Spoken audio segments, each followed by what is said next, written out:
Eu entendo que não há hoje no Brasil e no mundo nenhum assunto que tenha virado uma opinião única e que, longe de ser científico, virou uma ideologia, uma histeria mesmo, que é a questão ambiental. A partir de algumas décadas, começaram a dizer que o homem, a partir da Revolução Industrial, ele tem a capacidade de interferir no clima do planeta, no clima global. E por que eu venho trazer esse assunto hoje, meu querido colega Exalci? Porque o Brasil, em nome dessa hipótese não comprovada, em nome dessa hipótese, o Brasil abriu mão, e não só o Brasil, mas o nosso país abriu mão, por exemplo, de ofertar 3 vezes mais a quantidade de alimentos que nós produzimos hoje a troco de nada. Ou melhor, a troco de uma hipótese de que o homem, fazendo mudança no meio ambiente, ele é que tem a capacidade de aquecer o planeta, de mudar o clima no planeta. E isso não é verdade. Querido colega Paim, queridos colegas que estão aqui, amanhã, na Comissão de Relações Exteriores e Defesa Nacional, nós traremos 2 brasileiros cientistas que têm um conhecimento de causa inquestionável para levantar aquilo que aí sim não é hipótese, mas que a ciência já mostrou ao longo de toda a sua existência. Por exemplo, quando algumas pessoas, e é um tema que você vai conversar, senador Exalci, com colegas aqui do parlamento, que equilibrados, que são considerados os senadores que estudam mais a matéria, e mesmo eles têm receio, e eu até poderia dizer medo, de dar uma opinião, embora que a sua intuição aponte nesse caminho, mas dar uma opinião que não seja aquela que o mundo quer ouvir. A mídia, as universidades, praticamente é uma voz só. O homem está influenciando o clima global. E aí, senhor presidente, uma brevíssima reflexão, só para chamar a atenção da audiência de amanhã e a oportunidade que nós e o Brasil vai ter de participar dessa audiência. O nosso planeta, por exemplo, há 3 milhões de anos, criou-se o deserto do Saara. Ora, que ação humana provocou a criação do deserto do Saara? Nenhuma. Mais do que isso, hoje não há dúvida que ciclicamente, de 20 em 20 mil anos, o que para nós é uma absoluta eternidade, mas para o planeta não é, de 20 em 20 mil anos, uma inclinação no giro da Terra faz com que mude todo o clima e ele deixa de ser deserto de novo para se tornar uma área verde. Não há dúvida sobre isso. As fotos de satélite mostram com clareza aonde no deserto do Saara foram lagos. Você tem descobertas de conchinhas, de esqueletos até da civilização humana, mais recentemente. Quer dizer, não há dúvida que onde hoje é deserto, já foi água, já foi verde. E a pergunta, senhor presidente, qual ação do homem teve a capacidade de mudar isso quando nós não tínhamos ação humana efetiva quase nenhuma? Assim como se você retrocede nas medições mais antigas, qualquer pessoa vai descobrir com muita rapidez que nós tivemos períodos muito mais frios e muito mais quentes do que essas medições de 50 anos, e a ação do homem era praticamente inexistente. Um exemplo, olha só, a separação da Terra, a criação dos continentes. Qual ação humana contou para isso, presidente Exalci? Nenhuma. Mais um exemplo, quando teve uma outra era glacial, que o polo voltou a se encontrar e que o homem do lado de lá passou e veio para a América. Qual foi a ação do homem que provocou isso? Nenhuma. Não confundir o que eu estou falando com o fato de que o ser humano afeta o microclima, que é o clima da sua casa. Se você tem um terreno grande, arborizado, você vai ter um clima, uma temperatura.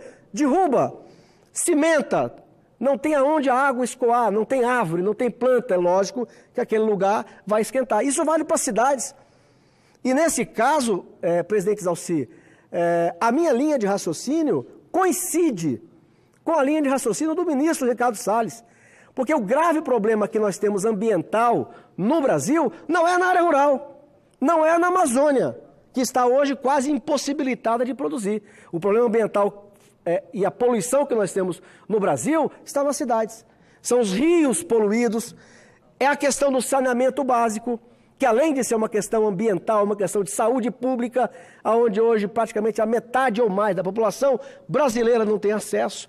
E essas causas que faz com que o clima nas cidades, provocado sim pelo morador, pelo homem, não ser atacada como deveria. E aí se criou esse mito. A questão ambiental que o mundo exige do Brasil é não alterar a sua natureza. E aí, para lembrar, senhor presidente, o Brasil tem um código florestal que é único no planeta, não tem nenhum país do mundo que tem. O Brasil desapropriou o proprietário rural. Hoje a propriedade privada na área rural não existe mais. Ela é uma peça de ficção. O sujeito tinha 100 hectares, o governo tirou do domínio dele 80%, não indenizou, não indeniza e ainda transforma esse proprietário em fiscal de sua própria terra, porque ele responde por ela civil e criminalmente. E em nome de quê, senhor presidente? O Brasil, mesmo que nós aprovemos um projeto de minha autoria com o senador Flávio Bolsonaro, que acaba com a reserva legal que só existe no Brasil. Nenhum lugar do mundo, o proprietário rural tem que preservar até 80% da sua terra sendo por sua propriedade. Só tem no Brasil. Não estou falando de APP. APP que são as áreas de preservação permanente. Ok, com essa concordamos. E o Brasil abre mão por uma tese que é uma hipótese e que atrás disso você tem milhares de ONGs bancadas por dinheiro de países que não seguiram a regra que querem impor para o Brasil e que têm interesse meramente econômico. Qual é a discussão, senhor presidente? Não é se o homem tem a capacidade de alterar o clima do planeta, porque não tem. Sobre a questão do meio ambiente, o homem vive em 7% do território da Terra, senhor presidente. Ainda ontem eu ouvi uma pessoa muito querida que falou uma verdade, mas olha o exagero. Os oceanos estão cheios de poluição. Eu digo, falar que os oceanos estão cheios de poluição é um exagero maluco. Os oceanos têm 71% da superfície da Terra, do planeta, que devia chamar água, não era terra. É lógico que você tem a Baía da Guanabara, etc., que tem, mas no oceano... Então, senhor presidente, quero conceder uma parte ao nobre colega, pediu uma parte? Pois não, um prazer. Senador Márcio, quero parabenizar Vossa Excelência pelo pronunciamento e pelo projeto. Que esse projeto beneficiará principalmente os pequenos. Posso relatar o caso do meu estado. O INCRA assentou lá 16 mil parceleiros e os abandonou. Pelo censo de 2017, nós já só temos 2 mil, 14 mil famílias estão na cidade, ou seja, abandonados à própria sorte. Tanto que Macapá é a capital e é o estado com o maior número de desempregados do país. Isso é dados de ontem, da semana passada. Então, o senhor tem razão quando fala, né? Hoje, no Brasil, nós temos 38 milhões de quilômetros quadrados de reserva. Tente propor uma área dessa de reserva para os Estados Unidos, para a Índia, para qualquer outro país. Então, a Amazônia, o que eles sempre criticam, você pode ver, teve qualquer problema na Amazônia e é famoso de palco, de passarela, que nunca foi na Amazônia, que nunca ouviu falar em malária, que nunca ouviu falar em leishmaniose, piambuá, nunca ouviu falar em dengue, chikungunya, que nós sofremos lá as doenças tropicais. Não, mas eles dizem, não, tem que preservar. E aí a gente vem daquela história que no encontro de governadores nós decidimos que os estados amazônicos não seriam mais, ou as pessoas que moram na Amazônia não seriam mais escravos ambientais. Porque quanto vale manter a Amazônia, que tem que proteger o clima do mundo, todo mundo devastou, todo mundo destruiu. E nós, os amazônicos, temos que preservar para que o pulmão do mundo continue funcionando. Quer dizer, os Estados Unidos, no ano passado, aumentou em 3,5% a emissão de dióxido de carbono. 3,5%. E eles não nos compensam. Se eu ver aí o Fundo Amazônia, eu fiz um pedido de informações como gastaram o Fundo Amazônia nos últimos 10 anos. Até hoje eu ainda não recebi a informação, mas já vi que essa semana o ministro do Meio Ambiente já deu uma prévia do que é, né? Então, parabéns pelo seu pronunciamento.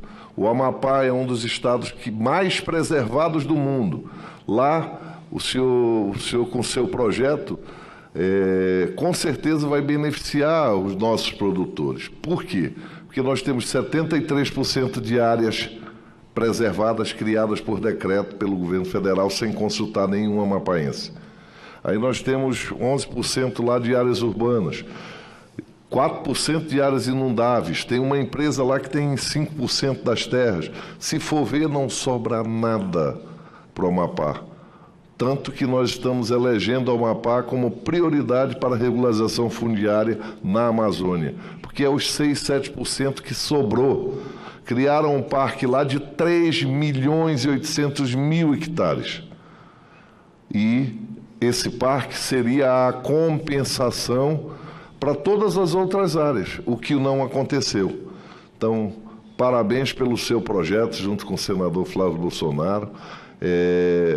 E nós, como amazônicos, estaremos juntos e amanhã formalizaremos a nossa frente parlamentar do Senado Federal do Norte-Nordeste. Eu agradeço e incorporo vossa parte do meu pronunciamento e mencionar, presidente Zalci, que o único lugar do planeta que você substituir 1.000 hectares, por exemplo, 1.100, 1 hectares, de floresta nativa, de vegetação nativa, por floresta de eucalipto, ou por plantação de café, de cana, de algodão. O único lugar do mundo que isso é sinônimo de devastação é no Brasil. Não há a história do desenvolvimento humano, a nossa história, ela é par e passo a história do homem se desenvolvendo em interação, leia-se, em transformação ao meio ambiente. E o que é pior é que quando nós fomos obrigados pela pressão mundial e nacional a abrirmos mão, repito, hoje, de oferecer, de produzir 3 vezes mais alimento que produzimos agora, é em nome de nada. Porque não há compensação nenhuma e, repito, não há a hipótese levantada por essa religião ideológica que virou essa questão ambiental, a hipótese levantada de que o homem que habita 7% do planeta é quem faz as mudanças climáticas na Terra, ela é uma falácia. Então amanhã, senhor presidente, eu convido, acho que é uma oportunidade. Você abre a Globo, a SBT, os jornais, todos, quase sem exceção, universidades, aqui no Senado, na Câmara Federal, você vai conversar com qualquer pessoa, ela já... É como se você apertasse um botão, é no automático. Você diga assim para ela, olha, você não acha que tem que discutir? Será que é o homem que tem o poder de mudar o clima global? Ligou o botão.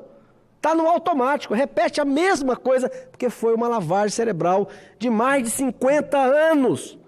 Então, presidente, eu queria, nesse dia, aproveitar para fazer esse convite, para que os senadores que puderem, que estiverem aqui amanhã, e para que a população brasileira ligada na TV Senado possa ouvir 2 brasileiros, não são únicos, mas 2 brasileiros que têm uma bagagem imensa nessa área para levantar dados e informações científicos que mostram que nós estamos abrindo mão de riquezas no Brasil por interesses estrangeiros e não pelo interesse nacional. Muito obrigado, senhor presidente, era o que tinha para dizer hoje.